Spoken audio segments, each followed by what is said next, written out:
I remember telling my therapist at some point, being like, I've been on anti-anxiety meds. I've been on antidepressants. I should be feeling better. Like, I should not be working this hard to get through my day. Yeah. And so that's when we started talking about ADHD, and it took me a while to get a formal diagnosis, but it was like this whole light bulb went off, and all of a sudden, everything that I had been doing my whole life made sense. I would love to hear how this concept of ADHD even came into your awareness. My sister, she shared a book with me about women with ADHD, and I opened it, and I like everything I wanted to like flag and highlight and underline, because it was like, oh my gosh, like my experience is on this page in front of me. I'm not crazy. I'm not going to be this way my entire life. I'm not broken. I'm not inherently flawed. We spend so much time as women thinking there's something wrong with us because we haven't been diagnosed properly. We spend so many years trying to fit our brains into a neurotypical world. And we fight, we struggle, we fight, we struggle, we fight, we struggle.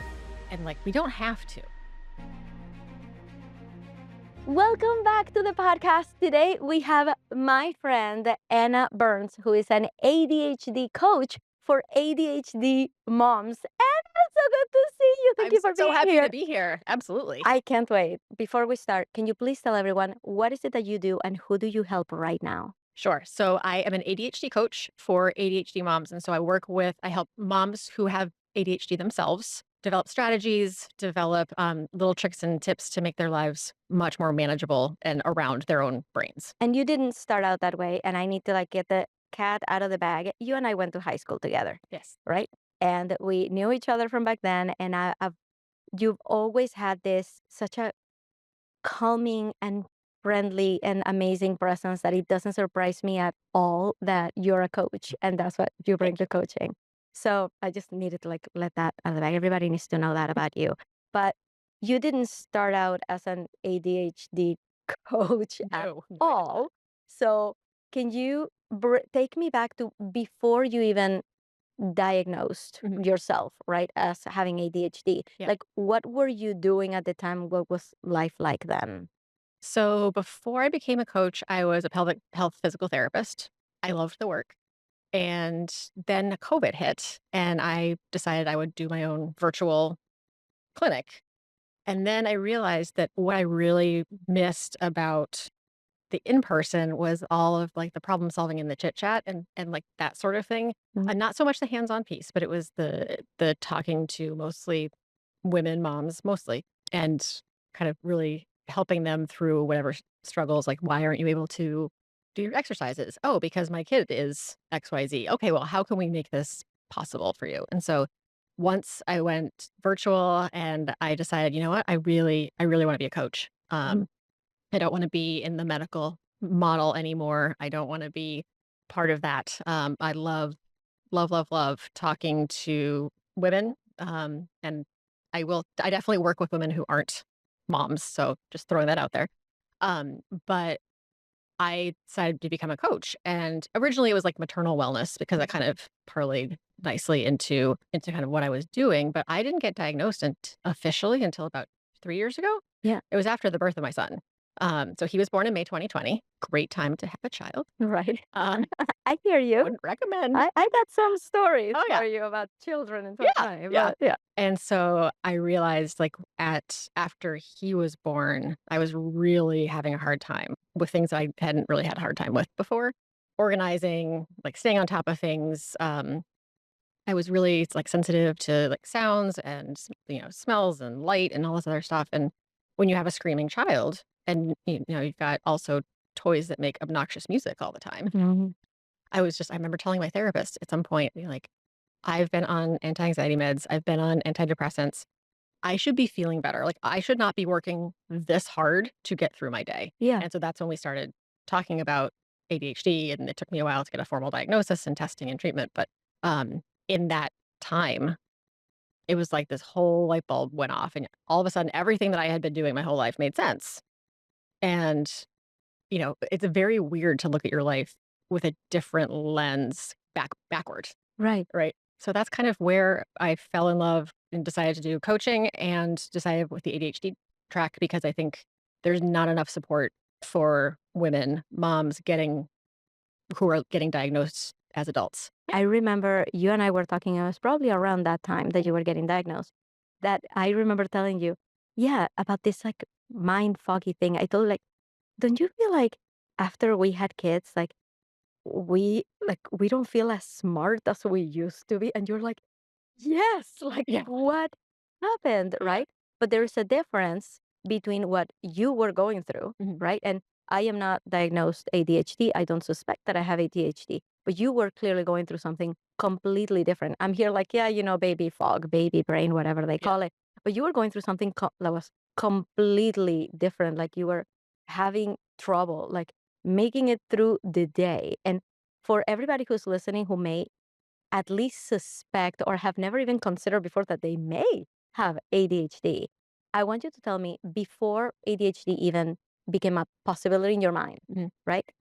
What was life like? Like, what were the things, normal things that you were struggling with? I had a really hard time putting things in order, like when it was time to take my son out to like an appointment, like, okay, well, back up. What time, like, what time do we need to leave? What do I need to have? Like that sort of thing was way harder than it should be. And there was a lot of this feeling like, oh my gosh, I missed the parent gene of like, Mm, if it's this hard, like people wouldn't continue to have children. And so there was a lot of overwhelm, feeling like, I'm a bad mom or I couldn't get, I was having a hard time like staying on top of all the admin stuff in my business and feeling like I was just always drowning and always behind. And, like, yes, I was at home with my kiddo and I was running my business, but at the same time, like I couldn't, I wasn't consistent at all with like housework, meal planning, stuff that I know like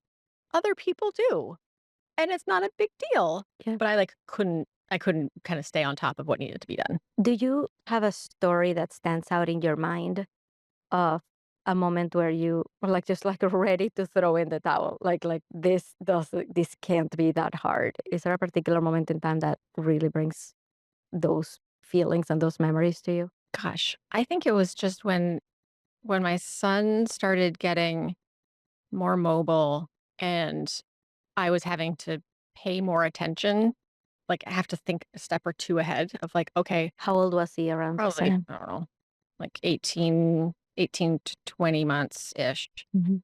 I remember just I all of a sudden I had to, like, think so far ahead and, like, I couldn't think of what I was couldn't pay attention to what I was doing and be like, "Okay, where are the sharp things that he can find? Where's the cat?" Like, all the Mhm. I kind of feeling that, like, I cannot multitask. I cannot do anything when I'm with him. Like, I can't and just feeling like just despair and just feeling like and this was still COVID, Yeah. right?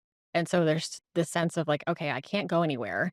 So I'm totally stuck, like Mhm. stuck in the house, or I knew every stroller friendly park within a decent driving distance of my house. And then just feeling like I was on this like hamster wheel of like not being able to go anywhere, not being able to get anything done, things are piling up. And then, trying to keep up with, different appointments for my son. It just got to a point, I think and I don't think it was one event, but it was kind of around that time where it just felt like, wow, that this something's got to give. Do you remember what your other relationships were like? Like what was going on between you and your spouse at the time? What was he thinking was happening to you? Was this just like you just need to take a time management class? Like what is he thinking is happening here? And I zero in on your spouse because he's the one that is watching you every day and kind of like seeing Sure. seeing what's happening. How is he interpreting this? I think he saw me struggling. I don't think he was, saying, "Oh, you just have to do this or that." I mean, he knew I was struggling, but we couldn't figure out why. Yeah. And has been in therapy weekly for years now. I even didn't miss a week when I had my son because he was born on a Thursday and my next appointment was a Tuesday. So, like, Yeah. I was being very well monitored, and so I knew it wasn't like postpartum depression, postpartum anxiety. Like, I knew it was something else. Were you depressed? Yeah, absolutely. What does that look like when you were depressed? Having a really hard time thinking of what to do next.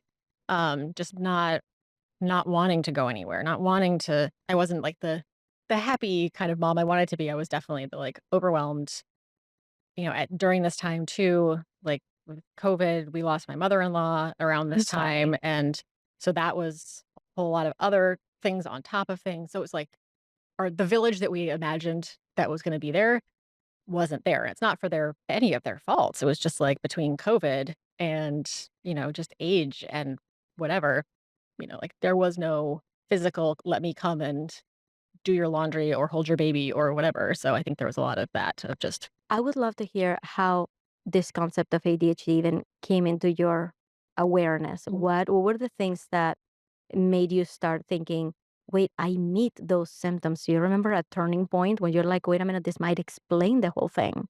I think if I can get my timing right in my chronology here, my nephew was getting tested and was diagnosed with ADHD. And my sister was like, oh, oh, yeah, I fit those criteria too. So she got diagnosed. And she shared a book with me. It's a Sari Solden book about women with ADHD, and it's a very ADHD trait. But I opened it, and I like everything I wanted to like flag and highlight and underline because it was like, oh my gosh, like my experience is on this page in front of me, and I'm not crazy. I'm not, going to be this way my entire life. I'm not broken. I'm not inherently flawed, right? Because I think we spend so much time as women thinking there's something wrong with us because we haven't been diagnosed properly. Yeah. So, So, what happened next? How did you go about bringing this up to your therapist? You're already on medication. You're like, what happened in that conversation? We're like, okay, we need to do something different here. yeah, I brought it up, and and she was supportive. She goes, I'm not an ADHD specialist, so but, let me give you a questionnaire that, a lot of times we you can use to screen. And it was like, check, check, check, check, check. um, and it's like, okay, this is something that needs to be done. And so she recommended, talk to your PCP, and see if you can get formal testing. And because insurance, I could not get formal neuropsych testing, which is kind of like the gold standard in order to kind of get a diagnosis, but also medication. Mhm. And so we couldn't afford it. So it was like, I can't pay $3 to $5,000 out of pocket for a test to tell me what I kind of already know. But then I kind of ran into the problem of my prescriber not being able to put me on medication because now that things are virtual, you cannot prescribe virtually. You have to be met in person. And my prescriber had left her in person office. She's like, I'm working virtually from now on. Right. So now, like, okay, I know that I have this and I can't get the testing and I can't get the medication. And so it took me a very long time. It actually took me until this last February to find someone who would test me in a much less rigorous way. But I still had to do like a computer test and whatever. And I was able to go to her office and get started on the right medication. So this has been like a many year thing, which is, it's hard when you're in it too to like advocate for yourself and keep on top of like, oh, I need to call the insurance company. Oh, I need to call this person. Oh, I need to, check all the boxes. So Right. It's like the one thing that you need help with is the thing right, that you need to solve in order to be able to solve this. exactly. So, if you had advice for people out there who suspect they may be ADHD as adults, but they're listening to this podcast for the first time and saying, like, wait a minute, that's how I feel. Maybe that's what I should do. What would be your tips and tricks so it doesn't take them years to get to a good point where they're getting support? I think if you have an inkling, then you need to talk to someone, whether it's your PCP, whether it's your therapist. There are definitely people who say, I don't really want a diagnosis. I don't want treatment, in which case you don't have to be. You don't have to go get an official diagnosis. You don't have to go to the doctor. You're not looking for medication. You're not looking for any of that. So there are people who don't have the diagnosis, but kind of um, are in like adjacent communities and still get a lot of information. And so I think there are two ways to kind of go about it. Is like if you want a diagnosis and you want to go the medication route, and or you're going to be using ADHD as something like as some sort of disability or workplace accommodation, you probably need to have some sort of paper trail. But also, if you think you have it, start reading about it. Start, listening to the podcast. Start listening or reading, being in Facebook groups where other people just like you are, because I think that validation is huge, right? And so just being able to start Okay, so I may or may not have it. Let me check and see kind of what these tools are. What do I need to be looking for? So, in the absence of like a quiz that we can give to people right now, Mhm. what would you say are the main traits they should be keeping an eye on to diagnose themselves so that they can start to get into these communities? Yeah, to back up a little bit. So ADHD has kind of three main pillars. One of them is hyperactivity, one of them is impulsivity, one is inattention. So those are kind of the three things. There's also something called emotional dysregulation, where we kind of fly off the handle at the very small things and don't recover very well. I won't say we recover well, we'll recover quickly. So that's kind of the overview of ADHD. Now, if we drill down into how women present much more with the inattention. So that's not the little boys bouncing off the classroom walls. This is having trouble focusing, starting tasks, completing tasks. People think that you're not listening to them because you're just kind of off and daydreaming. So yeah, a lot of forgetfulness, disorganization. I have a lot of my clients who really struggle with clutter, and that's really tricky because it takes so many decisions and executive function, which is the part of our brain that is impacted by ADHD. That's all, your planning, your strategies, your organization, like that part of the brain, it's really hard. So that is a big one I see. Managing to-do lists. Like you just don't even know where to start. Like trying to figure out what's important and prioritize is really hard because it just all looks like you might have like a million different to-do lists all over your house, or you've got, 100 planners and never you can find the right one to keep you organized. Like, or you've got sticky notes everywhere. Like those sort of things where you feel like you need all of these strategies in order to just make it through your day. Um, Yeah. you know, those are kind of the things that stick out to me. I feel like we should have started with this, but what is ADHD? And let's start by defining like what the words Yep. actually stand for. So attention deficit hyperactivity disorder. So this misnomer, it's not a deficit of attention. It's not like we don't have enough attention, but we have difficulty directing it to the right thing and sustaining it. So sometimes, like if I'm in a, we'll take a networking event, for example, in a restaurant, right? And so sometimes when I'm in that kind of situation, I can hear every conversation going on, the TV, the music, and all of that, my brain filters in as important information. And so it's really hard for me to sustain my attention and direct it and say like, okay, let's have this conversation. Let me actually be able to finish the conversation Mhm. and ignore all the rest.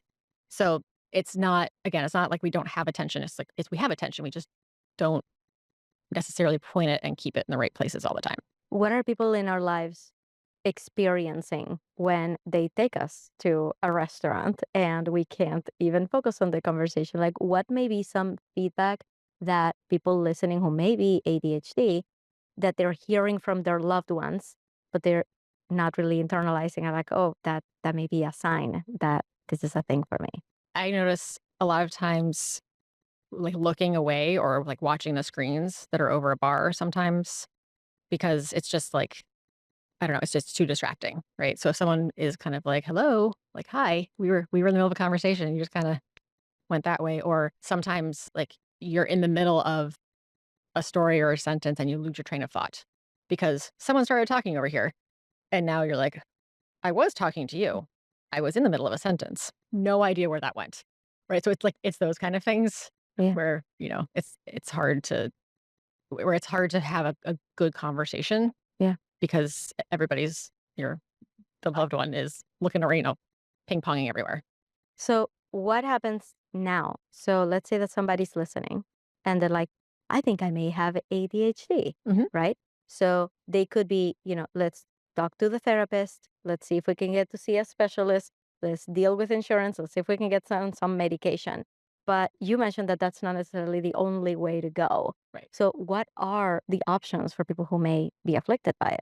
Right. So medication is one route, but that's not teaching all the coping mechanisms, Oh, right? and before I proceed, a lot of people have kids with ADHD. Does that mean that they should go and take their medication right now?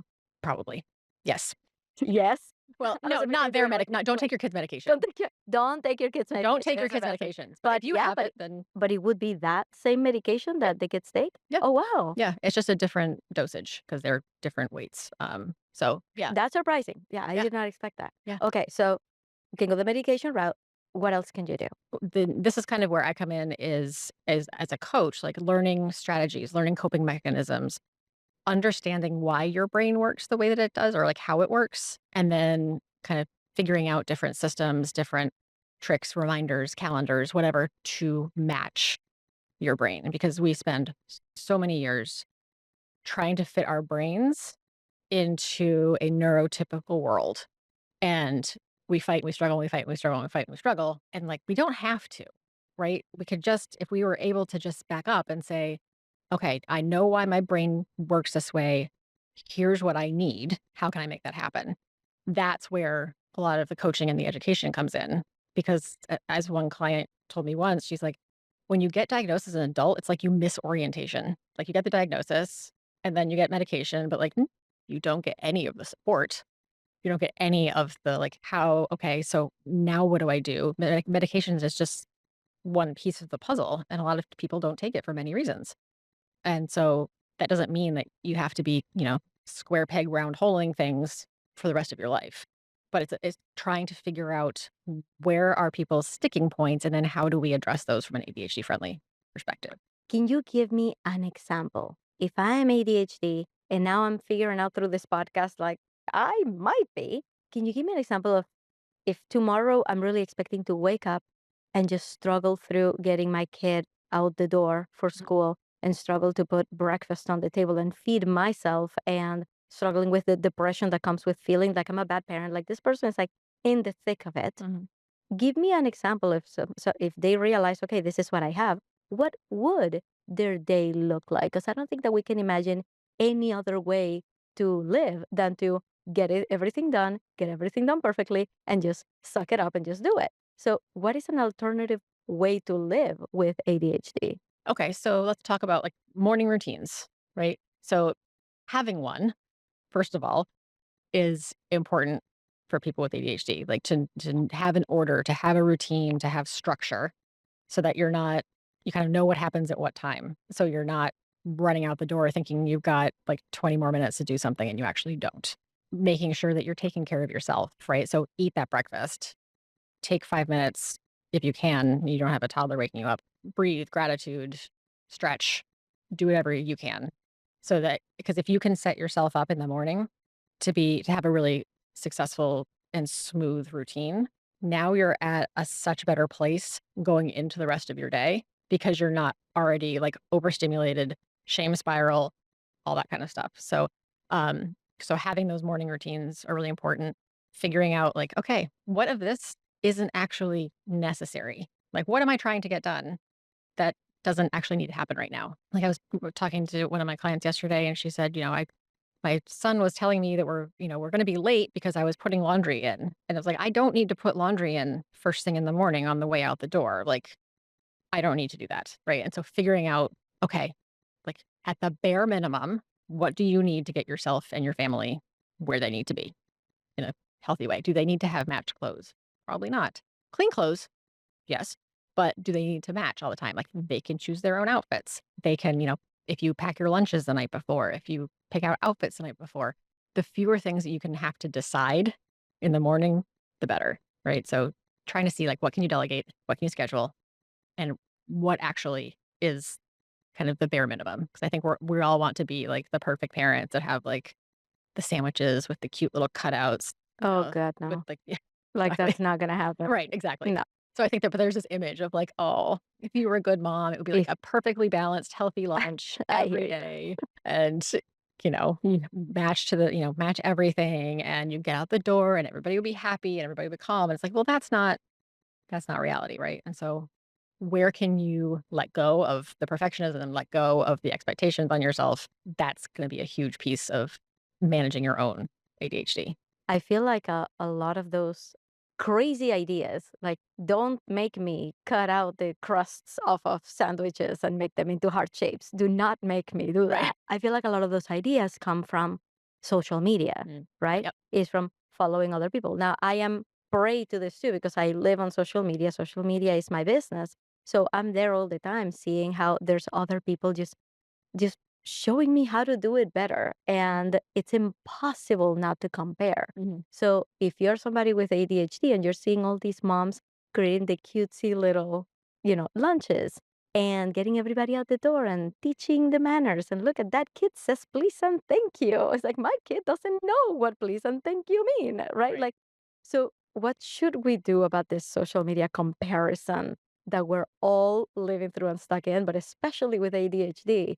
That can't be healthy for your brain to be consuming. No, no. I think there is some sort of backlash a little bit about or for that kind of stereotype of, like, the perfect mom. So, like, I love following on Instagram, like, moms who are, like, really real and put, like, all the things that we all say in our heads to ourselves all the time, but, like, say it out loud in front of a camera, like, Yeah. because that's the kind of thing that, like, "Okay, we're good." Like, they're thinking that too. I'm not a bad mom. But I think there's a lot of not only the, like, I want to be a good mom, but also, like, my brain doesn't work that way, right? And so following, following some ADHD people too and kind of getting that validation, like, put that in the mix too. Don't always be looking at kind of the influencer type, people, like, for what perfect is. Yeah. Right. I have seen actually those, there's some accounts that are crazy. They have millions of followers and it's literally moms just saying like, this is how I really feel. Right, exactly. And you're like, "Oh, And it's they're not just me." and they're amazing. I mean, they get so much like mixed comments in there because like, oh, you should not be feeling this way, right? You should not be, thinking that your kid is the devil or whatever. Like she always like there's this one person that I'm thinking, and if I can find that account, I'll definitely put her in the show notes because I think her account is brilliant. But yeah, she has over 1 million followers, and she just tells you this is how I really feel. And yes, I love my kids. It's okay to live in a world like it's okay to for my personal universe to be. I love my kids, but I also feel like I need time and I Yeah. need to take care of myself. So I was wondering if you could speak to that a little bit. What has your journey with that been like? Having ADHD has made me really, really up my self-care game and also made me much better about asking for what I need. Mm, Because, up until diagnosis, I just felt like, "Oh, well, I guess I'm just insert, adjective, negative adjective here." But especially since being on my own and having my own, you know, my coaching practice, like, I can make the hours that are better for my brain. Like, I was used to work at like my first patient was at 6:40 AM, and then sometimes I'd have to work late until 8 and then flip around and do it, right? And so, like, my brain was shot. So, being able to make the hours that are good, being able to look at my day and take advantage of my energy. I know that in the mornings, I am really good, and that's when I can do all of my writing, I can do all of my creative stuff, and then, like, come 2 o'clock, that's when I need to do, like, the lighter lifting, not the heavier lifting, right? And so kind of structuring my day around that. I love that. Like that you walk into your day and you know which are the times that you're going to be like, okay, this is like time to buckle down. This is time like, need to give myself a break. And for me, it's like after the kids come home, Mhm. Yep. I used to experience so much anger and resentment because I expected that once my kids are home and my kids are 6 and 12, Mhm. so they, for the most part, play with each other and, Yeah. but you still get the mom every 5 minutes. Uh-huh. Like it's impossible to not get interrupted Right. when you have kids around. And I started to really feel very resentful Mhm. of that Mhm. when I was expecting that when my kids are home at after 5 o'clock, before I have to make dinner, I need to do work. That became a huge like a pressure cooker Yeah. for me. And I ended up getting angry, lashing out, and resenting it. Mhm. So if I were somebody who has ADHD, I can imagine that pressure cooker like would just totally send me over the Oh, edge. yeah. And it can Yeah. be totally predicted by me saying, you know what, after 5 o'clock, I release all expectation that I need to get anything done. If I do, great. Right. But I need to start expecting that my kids are going to call mom every 5 minutes. Mhm. Like, and I just need to know that. Tell me a little bit more about organizing your schedule that way with ADHD. Yeah. So for me, yeah, it's a hard stop for me at 5 usually. Sometimes I'll put on one more client if I needed to, but 5, my husband's home, my son's home, and I do no expectation of doing anything work related until the next morning. Mhm. And I try not to work on weekends and just try to have those boundaries in place. 'Cause I think when you work for yourself and you work from home, the two blend together Yes. in a scary way. So for me, just kind of saying, all right, I know that once my son gets home from daycare or from school, like, yeah, my husband's usually with him if it's a day that he's been at daycare. So I can usually get a couple more hours by the time he comes home. But I just know that, like, okay, well, once 5 o'clock hits, my brain is done. And that's the time where I'm going to be folding laundry because it doesn't matter if I'm being interrupted 1,000 times. Mhm. That's when I'm going to be, doing all the things that don't need sustained attention. So let's actually like make a little list for everybody listening. Okay. Let's say like what are the things that somebody who is an adult with ADHD, to how should they put checks in their schedule to make sure that they're going to have a much better day tomorrow? Let's give them a checklist. Okay. So I would say sometimes I tell people at the end of the day, make your to-do list for tomorrow because when you walk in the next morning and you're making your to-do list, now you've wasted some of your energy and your time trying to make your to-do list, right? So make notes to yourself the night before where you left off. So you're not trying to figure this out the next day. Making sure that you get whatever time you need at home. And if you have a situation where you can do that, like sometimes for me, I call it my nervous system reset, where I just need to like lay down with my shades down, my white noise machine on in the dark for like half an hour just to let my nervous system reset because I'm going from like, "Ah," and I get to the point where I'm like, okay, overwhelmed, overstimulated, I'm cranky. Like I just need to back things up a bit. So like where can you literally in your schedule put your self-care or and making sure that that actually happens Mhm. and things don't kind of just get scheduled over it for a better day, making sure that you're making all of your decisions that take a lot of energy when you're in a good energy space. So for me, like Sunday afternoon before we go grocery shopping is not the time that I want to be meal planning. Like I need to be meal planning at a time of day and a day before or something where I'm fresh, I'm good. I haven't been at home not alone for however many days now, like kind of creating those finding your energy patterns and saying, "Hey, what can I do ahead, what can I do to make it'll go so much faster if I can do it when my energy is good, when my focus is good." When my focus is not good, meal planning could take me an hour, right, for 5 meals. It's just like, Right. so that sort of thing. Gosh, something else came up. This is what happens. Like something came up while I was talking. I needed to finish my thought, and now it's gone. Just went down the tangent. But I will give you one that you mentioned before, which is to have a morning routine Yeah.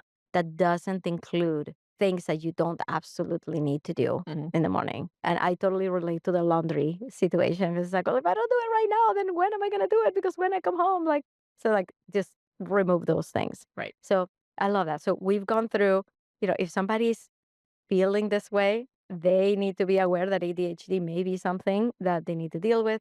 We've gone through, you can talk to a therapist or join groups. Right. How do you find these communities? So usually so I think the first one I joined was one from my college. It's called Squirrel. That's a great name. Yeah, it's great.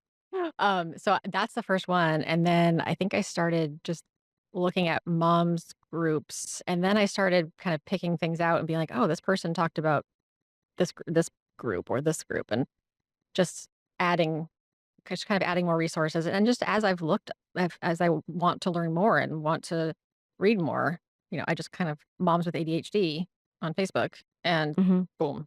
That's a really easy one. Groups on Facebook, type ADHD moms, see what comes up. Yeah. Okay, so I just have two more questions. Okay. Number one, what do you think is the biggest misconception that people have of you as a woman who has a business, has a busy life, and also has ADHD? That having ADHD is trendy and it's very like hip, right? Because everybody's like, oh, everybody has a little bit of ADHD. And so it's that kind of thing that is like, no, I have this, but I'm also a business owner, a mom, like I'm a coach, I help other people. Like I can do lots. And it might not look like I have ADHD on the outside, but my brain is working overtime. And so this whole idea of like, well, it's kind of trendy to have ADHD these days. And it's Mm. like that's something that really, really gets under my skin. Yeah. So if there's somebody listening right now who suspects that they may have ADHD, Mhm. what is one thing that you feel like they need to do in the next 24 hours? Start reading about it. Just start reading and see what resonates. So if you can just get information and just be like, yes, this totally tracks, or no, that doesn't really sound like me. Like just even doing that in the first 24 hours is just educate yourself. There are a million groups out there supporting, ADHD education. So figure out what it is and does that have any light bulbs come off for you? I hear that you have started a blog. Would this be a good place to go for this information? Absolutely. Absolutely. How do people get to it? AnnaBurnsWellness.com/blog. And this has been so amazing. Thank you so much for telling us all of this. So, where can people find you and dive deeper into this? Absolutely. So on Instagram, I am at Anna Burns Wellness. And then if someone wants more resources, they can go to my website, learn a little bit more about ADHD, AnnaBurnsWellness.com. If you go to the resources tab, I have a free ultimate guide to meal planning for ADHD moms. I have a time management guide to help with how you structure your days. So those are free. They're on my website. Amazing. Thank you so much. And thanks everybody for joining us today. Please subscribe to the Superhumans podcast so you don't miss another amazing interview with another amazing superhuman. And I'll see you on the next one.